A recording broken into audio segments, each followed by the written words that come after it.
Hi, welcome to another episode of Adventures in Local Marketing.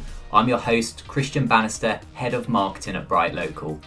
On today's episode, I'm talking with Jordan Choo, who's Managing Partner at Kogneta.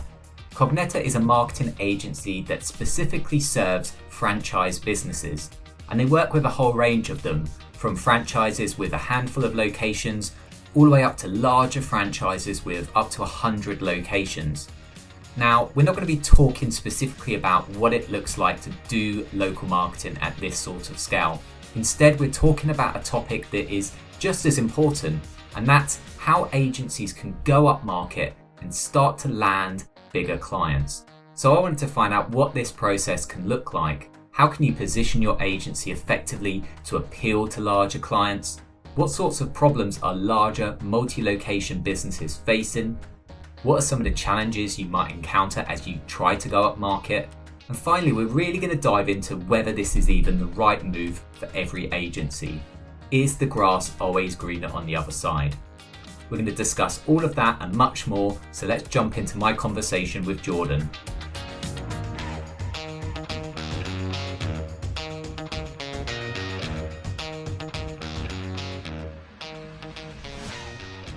Hi, Jordan. Thank you so much for joining me today.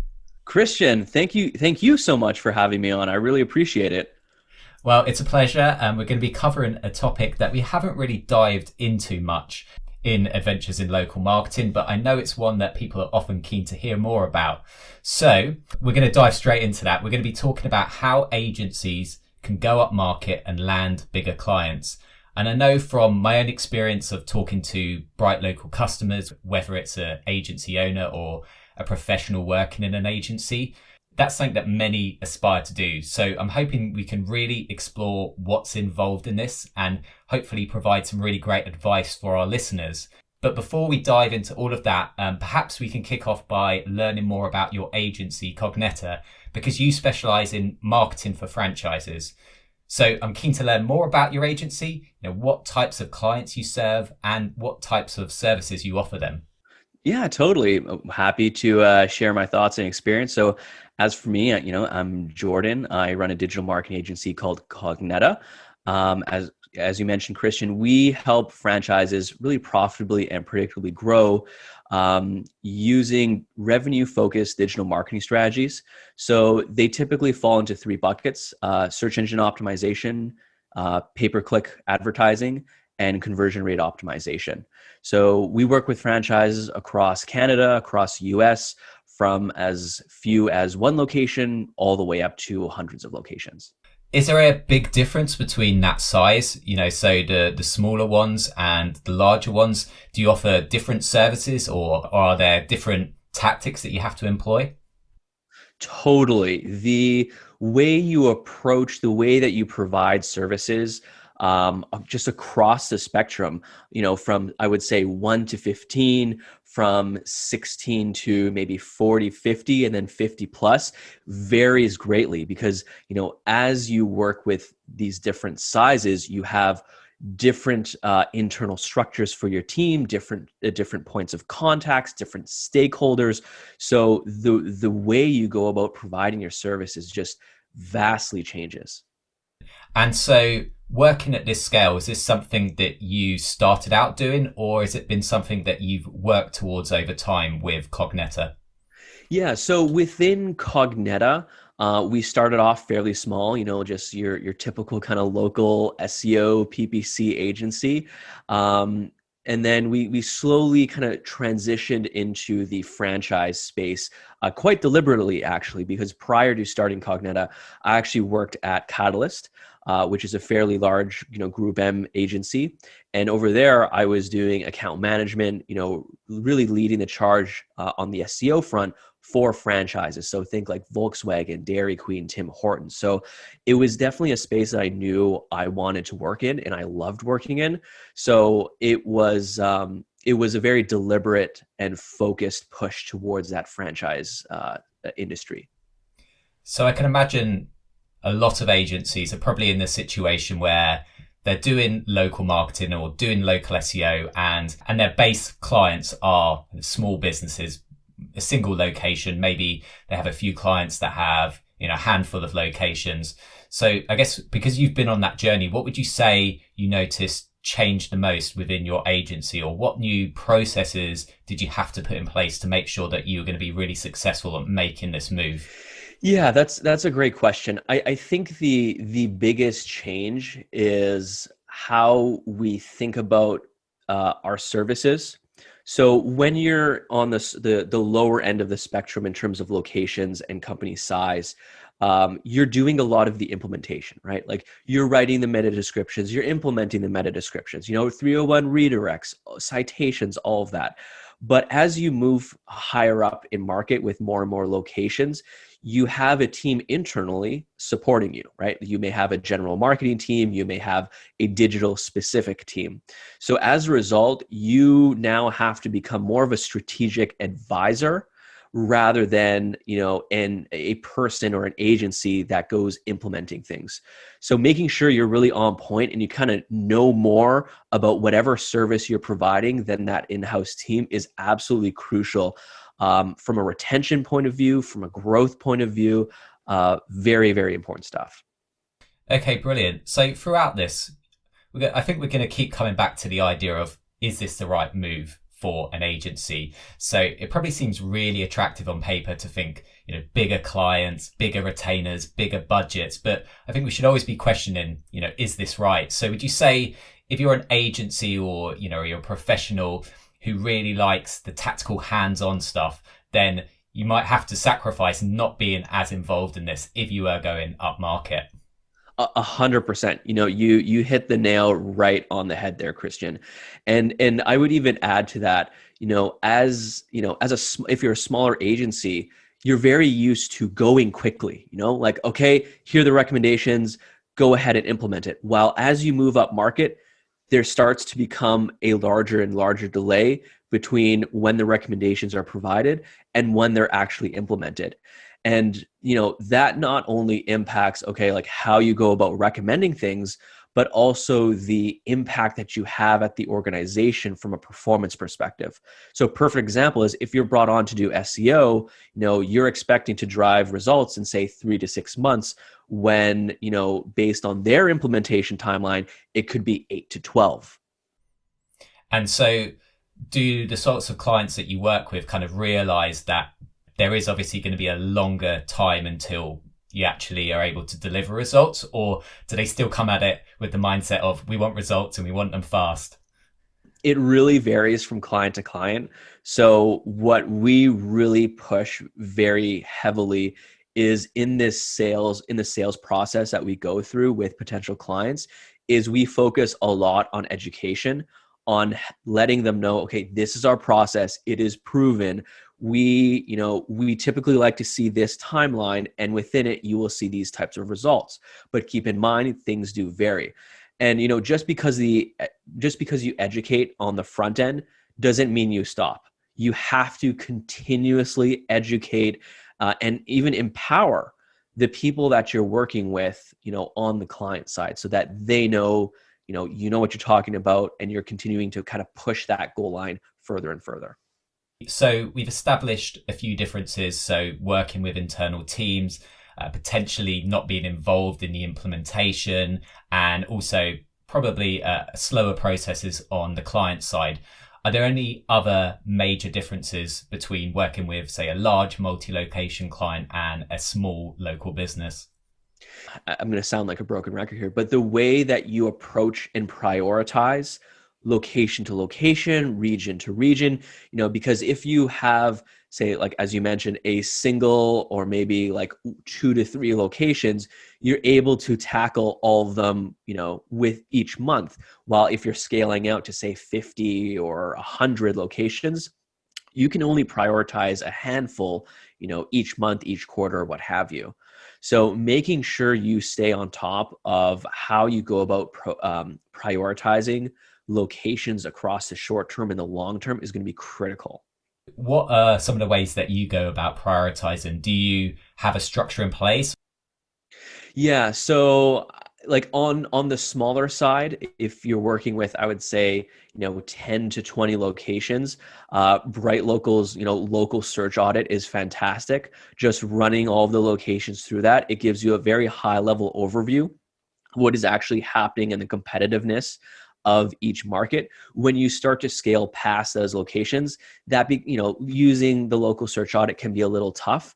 Thankfully, we've personally built our own internal tools that allow us to kind of scale that process across, hundreds of locations. So, we're looking at who are the top competitors, what types of backlinks do they have, what's their citation profile, what does their GMB performance and review quantity and quality look like?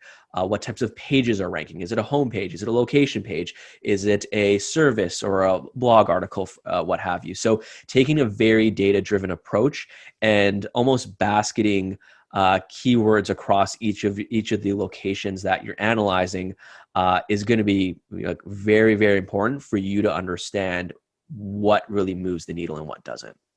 There's obviously some clear differences, and there's obviously some clear advantages of working with the bigger clients. But are there any kind of obvious disadvantages that might make an agency think twice about going up market? We've kind of touched on some of them, but I personally love moving very quickly. It's just who I am as a person. So occasionally it's like very cringy to see the recommendations that you provide, not get implemented. I recall, back in my days at Catalyst, and this was 2020, maybe 16, 2017, when, mobile get-in was a huge thing.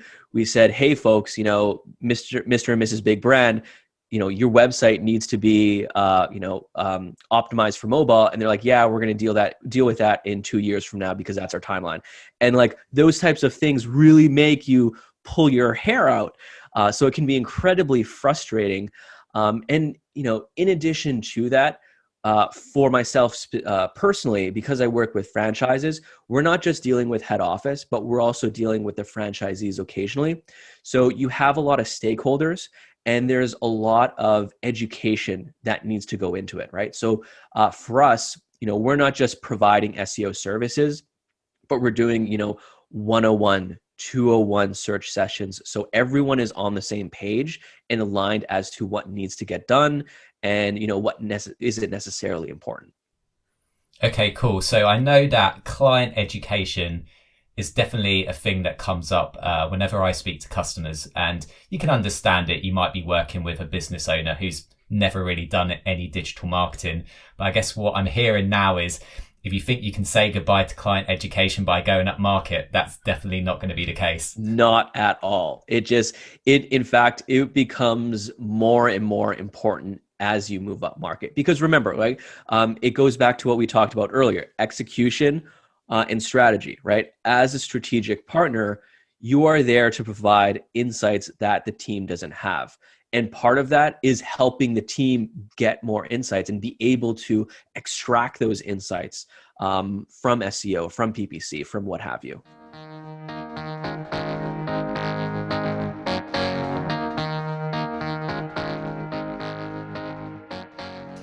I'm sure there's plenty more we could talk about in terms of the relationship between the agency and the client, but let's like take a sidestep and talk a bit about what actually it looks like when agencies are trying to go up market. So what challenges might an agency face when they're looking to go up market? Let's say, an agency that works primarily with small businesses now, kind of how can they start to make those first steps, and what are some of the pitfalls they might need to keep an eye out for?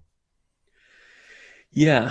So very good question. And you know what? In full transparency, it's something that we continue to struggle with on my side. It is a never-ending battle. And I think the big thing that you can do is cultivate trust and expertise. So, if you're dealing with, 1 to 2 locations and you want to start pitching franchises or multi-location brands, don't go after McDonald's, don't go after these huge brands. Start small, right? Maybe go after companies that have 5 to 10 locations so that you can scale things up and so that you can really understand. There's this great book called Crossing the Chasm, or Chasm, however you would like to pronounce it, by Jeffrey Moore. Now, it's primarily written for startups, but I think agencies can really apply it. And it's all about almost like knocking down that first pin in bowling, right?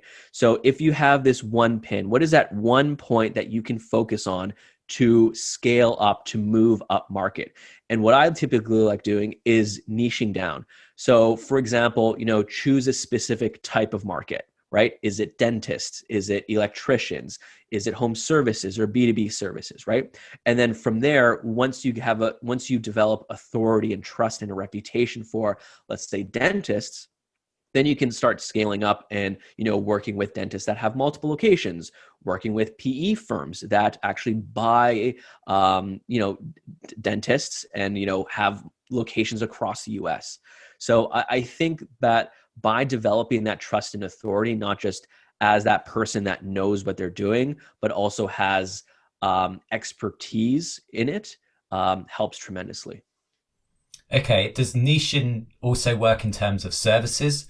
Is it an approach to basically say, actually, we're not going to try and be, full service digital marketing agency. We know that franchises, or we know that multi-location businesses have this specific problem, and we're going to just be specialists in that?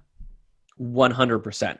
100%. For myself, I find that being able to be very targeted with the services that I provide, it actually resonates much more than being what I call like a Me Too agency, where you do everything and anything, right? Like we don't do graphic design because that's not our area of focus. We're not good at it, and we don't want to be good at it. We want to focus on things where we can actually drive the needle.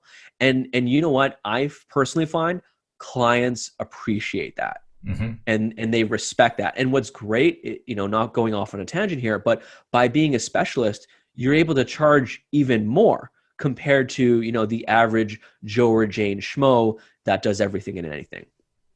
Okay, brilliant. So as agencies might be thinking about niching either by vertical or by services, I guess it's important to know probably what are franchises or what are multi-location businesses really struggling with, so people can shape their services around that. So what are some of the typical problems that you find clients are looking to solve? Oh, on the franchise side, it's, standardization across, all your locations, because inevitably you're going to have franchisees that want to do their own thing, that think they know better than head office. So that's a huge thing. Predictable performance across all franchisees in all locations. That's something that I find franchisors continuously struggle with, where you'll have, like, say, the top 10% just doing really well, and then you'll have that lower half that's just not seeing any performance come in. So making sure you are addressing those issues is very important from the types of services that we provide, at least. And do you find that within prioritization and maybe focusing on certain locations, because there are so many stakeholders, are there any challenges that you face where it's like franchise owners going, well, what about us? We haven't had a big focus. Yeah, again, it's like that very delicate kind of balancing act of like, okay, don't worry, like we will focus on you. And that's kind of why we bucket our services into 3 sections. SEO, as we all know, you will not be able to focus on all of the locations at once. And that's kind of where PPC and CRO fall into play. PPC, thankfully, you're able to easily scale that out. And with franchises, you do have marketing funds where each franchisee kind of pitches in, and that's able to be distributed and spread across all locations. And CRO, that doesn't impact one specific franchisee. It's more of a situation where a rising tide really does lift all boats. So there's definitely ways you can obviously deliver broader impact, but at some time you have to be more tactical in a more focused way. Totally. Nice one. So let's say an agency is typically, selling into a small business owner. Then all of a sudden they want to go up market. They want to, be in the room with bigger clients. Does this mean that, as an agency, you just need to appear more corporate? Are larger brands or larger clients talking a different language? And, do agencies need to adapt who they are? That's a good question. For us, talking corporately versus talking, in a more laissez-faire, laid-back manner, we like to lean on that laissez-faire side. I personally like, injecting personality, injecting, language that actually resonates rather than trying to feel professional and rather trying to feel corporate. I feel like by keeping that authenticity, clients realize it, whether you do or not. So, and they appreciate that, right? Like I personally, I'm not a huge multi-billion-dollar company.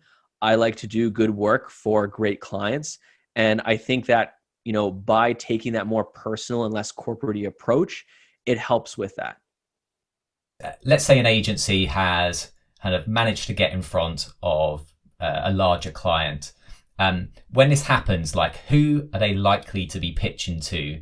And what should they be thinking about when it comes to pitching to hopefully make themselves more successful? Yeah. So it depends on the size of the brand or the company that you're talking about. You may be speaking to like a marketing manager, maybe a CMO or a VP. You could potentially still be talking to the owner or CEO. So what I find to really move the needle when it comes to talking with these larger clients is use verbiage and focus the conversation about why you are speaking, right? So a lot of agencies will be like, yeah, we're awesome. We do this, we do that. We can, do all these amazing things, but not a lot of them spend time just to actually talk and find out, why are they talking to you? What problem are they trying to solve? Because, you could have the same duplicate companies talking to you at once, but their needs are very different. And you want to make sure you're speaking to the actual, needs that they have rather than a one size fits all approach. Yeah. And so have you got any examples where, two seemingly similar businesses had quite different needs, so people could kind of understand, how this might actually play out? Totally. So one was, traffic just absolutely tanked. And they're like, okay, like, we need traffic, we need traffic, we need traffic. And the other one is like, traffic is doing okay, but, there's a conversion rate issue, or, something's not moving properly, or like something's broken. So just by taking that time and actually learning, hey, like maybe we need to do tech audit. Maybe we need to do like a CRO roadmap. That really, again, like it just resonates a lot more. And you're able to structure your pitch and your proposal based on that. So you kind of get them excited. It's like, oh, like, we can do this, we can do that. And it'll actually specifically address the issue and that pain point that they're experiencing. I hope that answered your question. Yeah, definitely. So it's just really listening to what the challenge is and not, I guess, having a playbook for a pitch and maybe even a playbook for the services that you offer. Yeah. Please do not take a cookie cutter approach. You are genuinely shooting yourself in the foot. And this is true whether you're dealing with 100 locations or you're dealing with one location. I can imagine that, most larger clients, right, they probably have a lot of the basics in place. Whereas if you're working with a small business that hasn't really done anything in digital, maybe you can have a playbook. There are definite steps that you need to follow, whether it's, just setting up Google My Business correctly, all the way through to just having location-based landing pages. But I can imagine, and, you can correct me if I'm wrong, that you're not likely to be having that on a larger scale, because, they've obviously got there for a reason. They've obviously had some success. Oh, 100%. Yeah. So like, again, like when you're coming in, citations, perfect example, right? Small businesses, you're probably building them out. They probably don't have them. Well, as you scale up, they're probably using some type of managed service or, running it in-house somehow.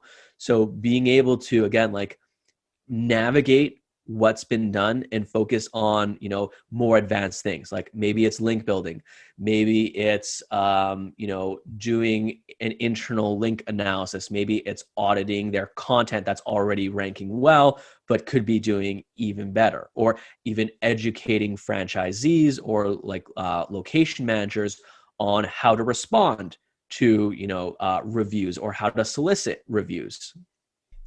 Brilliant. So when it comes to, say, reporting to a client, what do they really want to see? Does it change quite a lot from client to client? Or when we enter this world where, we're talking bigger businesses, does it really need to be focused on, certain areas? Obviously on your website, you talk about profitability. Is it all about, revenue and profitability for these types of businesses?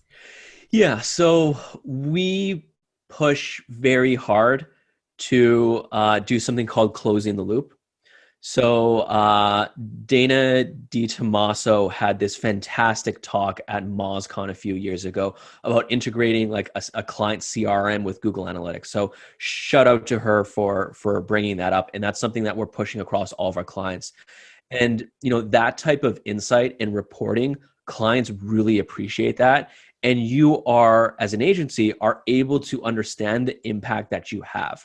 So I would say that most of our clients really care about that revenue, right? Like I see it as, what is a real reason why someone's bringing you on? It's not to build links. It's not to build citations. It's not to create content. It's for more revenue, right? To grow their business. So we do our best to report and provide them with transparent insight into that one key metric, and everything else within our reports supports that metric. It's kind of like a pyramid, right? You have that, very important metric at the top, and then everything underneath it supports it. Okay, nice one. So, as an agency owner, you need to be comfortable being able to kind of talk that language. I guess, how do you go about actually, backing that up with, say, data? So if you're going into a pitch and you're, what do you need to know so you can confidently say, you're here, and this is obviously a really bad thing to do on a podcast because no one can see my hand, but imagine it's, by my waist, and now we're going to get you up to here, and for everyone who's listening, this is above my head. So how do you go about doing that? What data do you need to kind of confidently be able to pitch that way? Yeah, so I like to look at it as, what is the lifetime value or the value of a customer? What is the close rate of a lead to a customer? What is the close rate or conversion rate, I should say, of your website to a lead? And then, how much traffic are you getting across all of these channels? And then using that, you can start pairing it with, Google Search Console data, with data from sources like Ahrefs or SEMrush, or I think it's SEMrush now, or Moz, and use that to create almost like napkin math projections on, okay, if we increase rankings from position 5 to position 1, we'll see a traffic increase of X, and then X, plugged into this formula equals Y revenue. And then that kind of gives you a very good understanding of what type of impact you're going to have working with this company. And are you able to get that sort of information up front? Are potential clients willing to give away that? Or is this a case of, you really need to, build the trust before they're going to actually reveal kind of all of those metrics? So I've found that clients are typically quite comfortable with doing it, as long as you provide that transparency with what it's going to be used for. So it's like, hey, prospect, I know I'd love to put together a forecast report or an impact report of what working together would look like to, help all of us better understand what types of opportunities there are to grow and to work together. And then they'll be like, oh yeah, sure, I would love to see that, right? Like, these prospects want something to like hold on and to grasp to, so that they have an understanding of, what can they expect by working with you. Okay, so is it a bit of a flag if a prospect is completely unwilling to kind of disclose any of that stuff? Do you think like, this actually might be not only a hard deal to kind of win, but also potentially a client who might be tricky to work with in the long run? I have found it to be a bit of a I would say like an orange flag, maybe not a red flag. So I do have to be a little bit more careful with how I word things, how I structure things, just so that you can kind of start to earn that trust and that they will be able to open up to you over time. Okay, cool. So it's not necessarily a closed door in the face. If a client isn't willing to let you see some of those metrics, there is still potential for a really great relationship. Totally.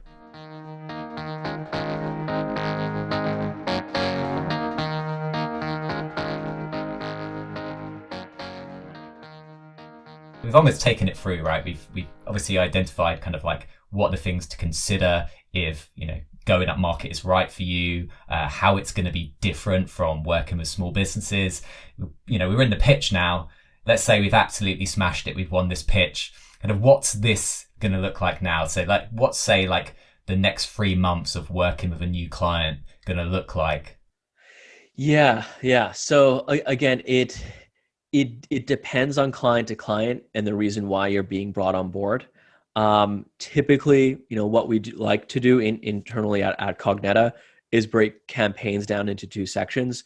The first is what we call like a foundational development portion, where it's like all the important things that you need in order to build out that campaign plan, right? So think like tech audits, think citation audits, content analysis, implementation of GA if you need that, or auditing of it, reporting creation, 102s and 201s, 101s and 201s of, education. So that's what I typically see within, I would say, the first 45 to 60 days. And that's a lot of trust building, right? That's a lot of hand holding, white glove type service where you're really in the thick of weeds communicating with clients, almost daily or very, very frequently. And then, you move into what we call like that continuous improvement phase or that campaign execution phase, if you will. It's where you're actually going out, helping them execute that plan, providing insights and understanding as to what's being done and the nuances of implementing certain recommendations or creating certain pieces of content. Cool. So I guess that's quite a long time of building trust compared to, say, working with a small business where they might be like, we've been working together for a month, where are the results? So do larger businesses kind of understand that sort of process, or do you have to kind of really lay it out to them to say, look, these are the things we need to get in place. We can't really even start looking at these things until we've kind of established the foundations. Is it a bit of a sell, or do they understand that from the offset? I hate to give the the typical SEO answer, but it depends. Yeah. I think that might have been the first "it depends" actually on the podcast. So well done. Thank you. I'm not sure if that's a good thing or a bad thing, though, of me saying it. But it goes down. It really goes down to internal knowledge. So if you have someone internally on the client side that understands SEO, even at like a fairly like basic level, they will be able to help advocate for you and kind of manage expectations internally. So you aren't necessarily bearing the entire load. For some other brands, they do expect results quicker than what you would typically see. But as you start educating them on, okay, what the work is actually involved, who the other internal stakeholders are, whether it's like their technical team, whether that's in-house or through a third party, or how the, say, board of franchisees need to be involved, they start to understand, okay, like this is a long-term project that will take several months rather than 1 to 2. Okay, so when it comes to actually doing the work, so obviously we've got to get results for our clients, but when it comes to actually doing the results, what would you say are going to be the biggest differences in terms of the work that's done, whether the agency's doing it or not, whether it's an in-house team or, maybe the agency's team kind of implementing. But what are the main things that really need to be considered? Like, you cannot get away with not doing this, or you need to do this in a different way. The biggest item that I've seen drive a lot of results is just a very comprehensive tech audit. As you move further up market with brands, I've personally found that there are more and more technical issues on sites. Mm-hmm. So, we like to start, like, part of that foundational development, as we call it, is doing a very in-depth tech audit and, working very closely with the developers, again, that they either have in-house or through a third party, and just, helping QA the issues, speaking to the developers in a language that they understand, and even, again, not to sound like a broken record, but also educating them on why things need to be changed, so that in the future, when they're, building out a new section of the website or revamping it, they have that knowledge of, things to look out for. Yeah, I can imagine, with scale comes kind of more things that have broke over time, or just more complexities in terms of how a site's built. So agencies who don't specialize in technical, would you recommend that really this is something that they need to brush up on if they are thinking of going up market? Or is it a case that they could still niche down and offer a specific service and still be really successful with larger clients? I mean, like, if you're niching down, there's definitely opportunity there. I'm not saying, don't specialize in content, don't specialize in link building, because those things definitely do move the needle. The reason why I gravitate towards it is because, say with content and with link building, if your site isn't up to par with search engine best practices, like from a technical perspective, you're not really maximizing the results that you could have. Mm-hmm. So, I would recommend, brushing up, having like a base understanding of technical, because even as you see with Google rolling out updates over the last, 5 to 10 years, all quite technical, right? Mobile get in, user experience and page speed, the web core vitals coming up, right? Those are all very technical things that I'm very opinionated in this, but believe you should have an intermediate understanding of what's happening and how to optimize a site based on that. Yeah, I guess you just can't have those anchors, right? You're only going to just be kind of treading water, I guess, if you are trying to go about it and you just have these issues that no matter how good your content is, it's just like there's fundamental issues with kind of how Google's finding, crawling, indexing the site, or just generally the user experience. Like, no amount of great copywriting is going to outdo that then. Exactly. I mean, perfect example is we were working with a franchisor, and their website was canonicalized to their staging environment. So no amount of content or links you create is going to help them improve rankings. Let's say I am an agency and I just really want to get out there and start getting in front of bigger clients. I've got a really good base of small businesses, but really hungry to see, what that kind of larger landscape of larger businesses can open up for me. What advice would you give me today? What should I be thinking about and looking into after this podcast is finished? Yeah. So you kind of want to broaden your horizons with larger companies. But I would really niche down. So go where these bigger companies are. Yeah. Like going to industry events on the SEO front, like Brighton, like MozCon, PubCon, they're great. But you're not really going to find, these bigger brands within your niche there. Yeah, you will see them occasionally, but actually go to industry specific ones, right? Go and find out where they're hanging out. What types of publications are they reading? What types of associations and organizations are they a part of? And just start making relationships with these people, with these industry influencers, if you will, and you'll be able to start getting in front of of these larger brands, along with developing a reputation for yourself. Brilliant. And so, in terms of niching down, would you recommend kind of agencies look at their existing client base and look for the themes that might exist already, or is it worth kind of looking for the market opportunities? Is it a case of kind of like playing to your strengths already, or looking for the biggest opportunities that are potentially not being met by, say, rival agencies? Ooh, that's a really good question, and there's no wrong answer to it. Um, you know, the path of least resistance is definitely following the strengths that you have, really leveraging the case studies that you already have within specific verticals. If you do want to pursue opportunities where it is large and underserved, that's definitely a possibility, but keep in mind, it is going to be an uphill battle because you don't necessarily have the reputation, the expertise of addressing that pain point. Yeah, I think it's a big thing in all walks of life, really, isn't it? It's like play to your strengths because, there's a reason you're strong there. And a lot of people always are looking at kind of where they're weak or where there's an opportunity that they're not meeting and kind of think, oh, well, if only we could go there, it's a huge ocean to swim in. That'd be amazing. But ultimately, you're going to have to build that up over time. It's not like you can just like drop into a new market and feel that you can be successful from day one. 100%. You hit the nail right on the head there.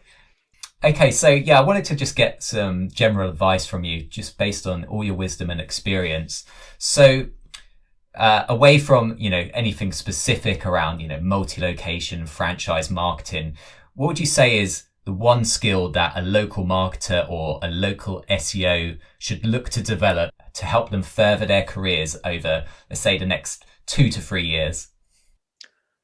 Am I allowed to swear on this podcast? I'm not. Yeah, we can put the explicit tag on it. No problem. Giving a shit.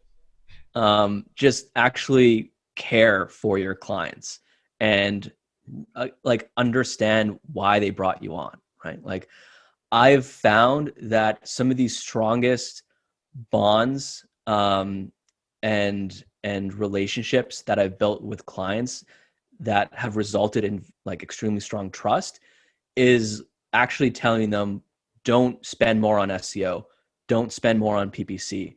It's not going to help you. And that just like it oddly has blown their mind. And obviously there's a conflict of interest, but it just shows that you genuinely care about how your clients and how the companies you work with grow. And I think applying that to everything that you do, it speaks mountains. Like it moves mountains, sorry. And is just, it's so crucial. And do the kind of clients that you work with, do they like that kind of no holds barred, no bullshit approach? When you are just basically being honest and saying, we can't be successful here because, this is happening. Yeah, totally. Like 100%. And I think that's one of the reasons why, and I'm just speculating here, a lot of companies enjoy working with us is because we provide just a painfully transparent approach to how we go about, providing SEO, providing PPC and CRO. And yes, it does shoot me in the foot sometimes in the short term, but I don't want to be, be providing them with services that don't help them achieve why they actually brought us on. Yeah, definitely. And so, final question. If you could offer yourself one bit of advice based on everything you know now, when you first started out, what would it be? That is a really tough question, Christian. Don't focus on trying to be sexy. And what I mean by that is I have really bad shiny object syndrome. I'm always trying to like do the coolest and newest things. And as fun as that is, just focus on what works, right? Focus on helping your clients grow rather than trying to be on the very tip of the, bleeding edge. I found that by just refocusing, it has helped tremendously, not just in terms of Kogneta as an agency, but even myself personally. Okay, nice. So you're not going out there and buying the latest iPhone every single year now. No, yeah, Exactly. not track. Are there any examples, I guess, of maybe something that caught your eye that, ultimately was, just a meaningless shiny thing? I mean, there's loads of them in marketing, but is there anything that kind of jumps out to you as one that you're like, oh, I don't know why we bothered doing that? Oh man. I don't want to say it was a completely useless investment. Like there's definitely value from it, but the amount of time invested versus the value withdrawn there's definitely a huge discrepancy, and it's just like tools that I code that I develop for the agency, right? Like being able to bulk check page speed or web core vitals, right? Like my ego was like, oh, like I should build it because I enjoy doing this stuff, when in reality I should have just hired a developer to do it because it would save me a lot of time and a lot of money and a lot of stress. Yeah. So I hope that answers your question. No, that's cool. Yeah. I think, so you're kind of naturally a problem solver, but sometimes it's better to pay someone else to solve the problem. Totally. Nice one. That's good advice. Brilliant. So you host your own podcast, and I'm going to give a rare opportunity for a plug on our podcast. So why don't you tell us a bit about the podcast that you host and where people can learn more about it? Yeah. So first of all, thank you for the opportunity to plug it. So I host a podcast. It's called the Franchise Marketing Podcast, where I interview franchise leaders in the industry to share their knowledge, wisdom, and expertise on opportunities for growth, what they see as being really important to grow as a franchisor. So if you want to check it out, go to my website, kogneta.com. That's KOGNETA.com. And, you will see it plastered throughout the site. It's also on YouTube, Spotify, iTunes, Stitcher, wherever you subscribe to your podcast, you can find it there as well. Awesome. Spoken like a true podcast professional, listing off all of the places you can listen to it. Yeah. Jordan, it's been an absolute pleasure talking to you. Thank you again for coming on. Of course, no problem, Christian. And thank you so much for the opportunity for coming on. I really appreciate it, and I had a blast. If you wanted to give Jordan's podcast a listen, I've dropped a link in the show notes. So this marks episode 10 of our podcast. And I wanted to say a big thank you for anyone who's listened along, whether you're subscribed or just catching this episode for the first time. That's all we have time for today. I'll catch you again very soon.